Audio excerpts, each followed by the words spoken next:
Last trip జరిగిన meeting అప్పుడు మాత్రం పవర్ షేరింగ్ అన్నటువంటి పాయింట్ ఖచ్చితంగా చెప్పారు. కానీ ఇప్పుడు చూస్తే అది అనిపించట్లేదు. అది లేకుండానే కన్ఫర్మ్ అయినట్టుంది.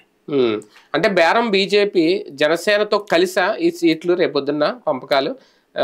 ఒకవేళ బీజేపీ కేటాయించిన సీట్లు జనసేన ఏమైనా లాస్ పెట్టుకోవాల్సి వస్తుందా 24లో? అది చంద్రబాబు గారి చాణక్యం మీద ఆధారపడింది. చంద్రబాబు గారు ఇక తన సీట్లు తగ్గించుకోకుండా ఉండాలంటే పవన్ కళ్యాణ్ త్యాగం చేయమని చెప్పేసి త్యాగం చేయించచ్చు ఆయన. అది చంద్రబాబు గారు నైపుణ్యం. చంద్రబాబు గారి నైపుణ్యం కాదు, పవన్ కళ్యాణ్ అమాయకత్వం. గొర్రె కషాయుడిని నమ్మినట్టు అట్లా నమ్ముతూనే ఉంటాడు. కాబట్టి ఇప్పుడు లేకపోతే అనకాపల్లి ఫస్ట్ ఆయన ఇల్లు అది తీసుకుని అంతా ప్రిపేర్ చేసుకున్నాక ఈయనేం సమాధానం చెప్పలేదట, ఇదే అని ఏం చెప్పట్లేదు. కాబట్టి ఆయన ఖాళీ చేసి వెళ్ళిపోయి పని చూసుకుంటున్నారు.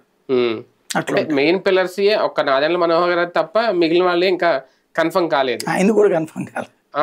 నాదెండ్ల మనోహర్ కన్ఫర్మ్ అయింది, పవన్ కళ్యాణ్ కన్ఫర్మ్ కాలేదు, మిగిలినంతా. ఇప్పుడు వరకే జనసేన కానీ టీడీపీ కానీ సైనికులందరూ రోడ్డు ఎక్కారు. రేపొద్దున బీజేపీ కూడా కన్ఫర్మ్ అయితే మళ్ళీ ఏమైనా కదులుతాయా? సీట్లన్నీ మార్పులు చేర్పులు ఏమైనా ఉంటాయా? బీజేపీ కన్ఫర్మ్ అయ్యాక తెలుగుదేశం వాళ్ళు రోడ్డు ఎక్కుతారు వాళ్ళకి ఇచ్చే సీట్ల దగ్గర, నెంబర్ 1. రెండోది వచ్చేటప్పటికి అది ఇక తెలుగుదేశం సెటరేట్ చేసుకోవాలి. ఇంకోటి సీట్ల మార్పు చేర్పులు అయితే ఉండొచ్చు. ఎందుకంటే ఇప్పుడు వాళ్ళు అడుగుతున్నటువంటి సీట్ల ప్రాతిపదికను చూసుకుంటే, ఇప్పుడు ఫర్ ఎగ్జాంపుల్ ఇంతకుముందు భారతీయ జనతా పార్టీ గెలిచిన సీట్లు వాళ్ళు అడుగుతారు. విజయవాడ సెంటర్లో ఉంది, బీజేపీ అడుగుతుంది, గతంలో గెలుచున్నాం కాబట్టి. కాకినాడ అడుగుతుంది, రాజమండ్రి అడుగుతుంది, పిఠాపురం అడుగుతుంది.